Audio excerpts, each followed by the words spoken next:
Hello shameless people, how are you today? Voltamos aos vídeos em português, porque eu tenho a necessidade de falar português de vez em quando.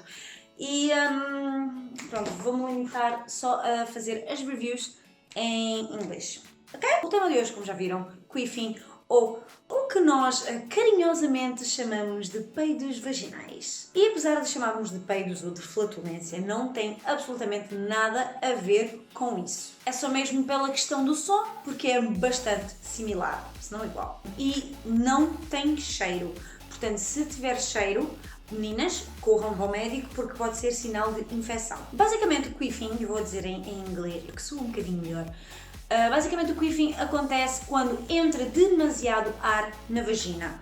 Normalmente durante o sexo, mais facilmente durante a penetração, mas também pode acontecer de qualquer outra maneira, até mesmo com posições estranhas que estás a fazer sozinha. Na penetração acontece que o ar entra juntamente com o pênis entra e leva ar com ele, e quando o pênis sai, o ar sai junto, fazendo aquele barulho bastante agradável que não deixa ninguém desconfortável.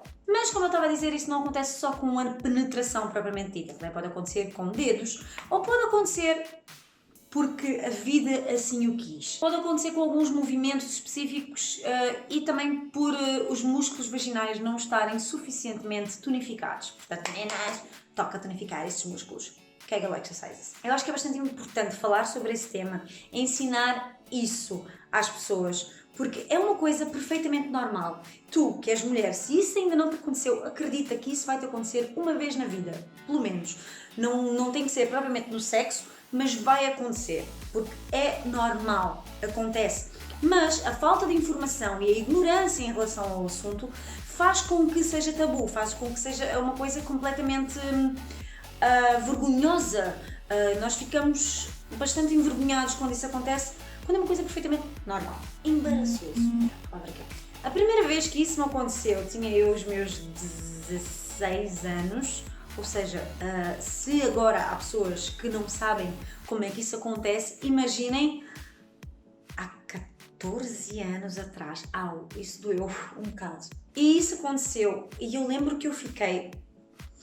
Espera, o que acabou de acontecer? Eu não fazia ideia do que tinha acabado de acontecer, mas, felizmente, na altura, ele também não. Ele depois perguntou-me e eu disse que aquele barulho fui eu a ter um orgasmo. Portanto, vejam a ignorância da pessoa. Mas, por favor, eu tinha 16 anos, foi em 2005. Portanto, não havia a informação que há hoje, não havia a abertura para falar do assunto que há hoje. Portanto, as miúdas de 16 anos, caso isso lhes aconteça, elas já sabem o que é que têm que responder. Mas isso foi o que eu respondi. Mas é uma coisa tão natural que fazer, por exemplo, yoga, isso pode acontecer. Há posições que, quando pões os pés para cima, esta posição aqui, dependendo do que tu fazes, tu própria consegues pôr ar dentro da tua vagina, e quando vais para baixo, é possível. Portanto, não é uma coisa sexual, não é uma coisa que acontece só no sexo, é uma coisa que acontece na vida. Mas durante o sexo acaba por ser mais comum, porque também, o facto de estás excitada, a tua vagina alarga, e ao alargar há mais espaço para o ar entrar, e se há mais espaço para o ar entrar... É bastante importante as pessoas começarem a falar mais sobre esse assunto com naturalidade. Se acontecer, é na boa. É uma situação embaraçosa para rir, mas se os dois saberem o que é que realmente aconteceu, não há motivo para ser embaraçoso. Mas tem que haver comunicação entre os dois para saberem, para saberem, e também para saberem depois como lidar com essa situação. E achei que era importante falar sobre o assunto, porque é um assunto embaraçoso, mas não tem que ser. É falar sobre o assunto que o tabu começa a ir assim pela... E pronto, é o vídeo de hoje. Se gostaram do vídeo, não se esqueçam de deixar o vosso like e de subscrever o canal, e vemo-nos por aí um dia destes. Ok? Beijinhos!